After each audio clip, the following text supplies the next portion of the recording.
Halo semuanya dan selamat datang. Pernah nggak sih kalian ngerasa deg-degan pas mau kirim email penting? Nah, hari ini kita bakal ngasah satu skill yang penting banget buat kita semua. Seni komunikasi tertulis yang sopan tapi juga efektif. Mau itu buat kerjaan, urusan pribadi, atau bahkan pas mau komplain, cara kita nulis itu bisa jadi penentu segalanya loh. Coba bayangin, kalian pernah nggak sih di posisi kayak gini? Kalian perlu nyampein sesuatu yang penting, mungkin komplain atau permintaan, tapi di sisi lain kalian takut tulisan kalian malah kedengeran galak atau nyinggung perasaan orang. Tenang, kalian nggak sendirian kok. Ini tuh kekhawatiran yang wajar banget, dan hari ini kita bakal cari solusinya bareng-bareng. Oke, kita lurusin dulu satu hal penting ya. Bersikap sopan dalam tulisan itu bukan cuma soal basa-basi, tapi ini adalah sebuah strategi.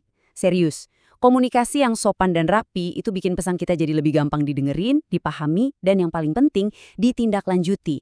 Ujung-ujungnya kan biar tujuan kita tercapai. Jadi gimana caranya? Sebenarnya ada beberapa prinsip dasar yang bisa kita sebut aja sebagai aturan emas. Nah, aturan-aturan inilah yang bakal jadi fondasi buat setiap surat atau email penting yang bakal kalian tulis nanti. Oke, kita bahas cepat ya 7 langkah ini. Pertama, selalu mulai dengan sapaan yang sopan. Kedua, hindari banget bahasa yang kasar.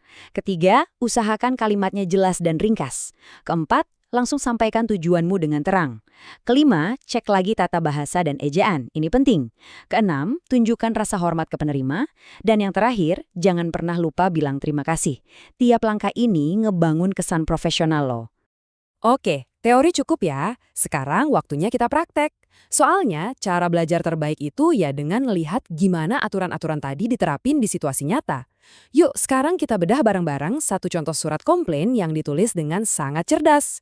Coba bayangin kalian yang punya usaha. Terus dapat surat komplain soal kebisingan.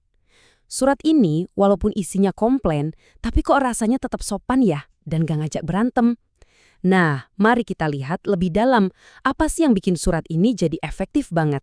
Coba perhatiin deh kalimat pembukanya. Saya mengerti bahwa usaha bapak atau ibu penting. Wah, ini langsung bikin suasana adem. Dengan nunjukin pemahaman, si penulis seolah-olah bilang kalau dia nggak cuma datang buat marah-marah, tapi juga ngelihat situasi dari sisi si pemilik usaha.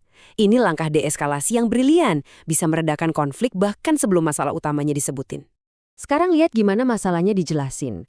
Nggak pakai bahasa yang muter-muter atau emosional yang meledak-ledak.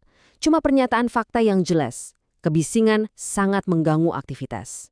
Ini bikin masalahnya jadi gampang dipahami dan kesannya objektif, bukan sekedar curhatan emosi sesaat.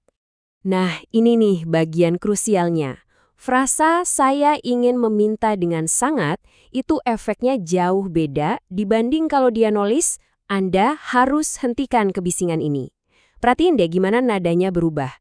Dari perintah jadi sebuah ajakan buat kerjasama. Inilah inti dari diplomasi dalam tulisan.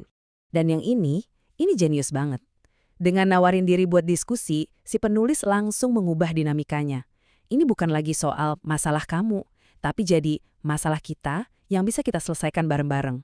Ini tuh ngebuka pintu buat dialog, bukan buat debat kusir.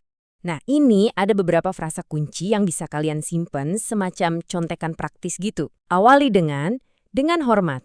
Lalu sampaikan tujuan kalian. Pakai, saya menulis surat ini untuk. Untuk bagian permintaan, coba pakai, saya ingin meminta dengan sangat agar, dan selalu tutup dengan kalimat sakti. Terima kasih atas perhatian dan kerjasamanya.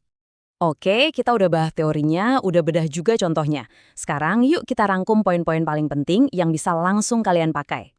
Anggap aja ini toolkit komunikasi kalian. Selalu mulai dengan hormat, akhiri dengan terima kasih. Ingat, bahasa yang sederhana dan jelas itu justru yang paling kuat. Coba deh buat ngertiin sudut pandang orang lain, fokus cari solusi bareng, dan jangan sepelekan tata bahasa. Detail-detail kecil ini nunjukin kalau kalian serius dan peduli. Sebagai penutup, aku mau kasih satu pertanyaan buat direnungin. Prinsip-prinsip yang kita bahas hari ini, empati, kejelasan, fokus pada solusi, itu kan gak cuma berlaku buat surat ya. Coba deh pikirin, di area mana lagi dalam hidup kalian, entah itu di kerjaan atau urusan pribadi, menerapkan cara komunikasi kayak gini bisa membuka pintu dan peluang-peluang baru yang gak terduga. Terima kasih banyak ya sudah menyimak.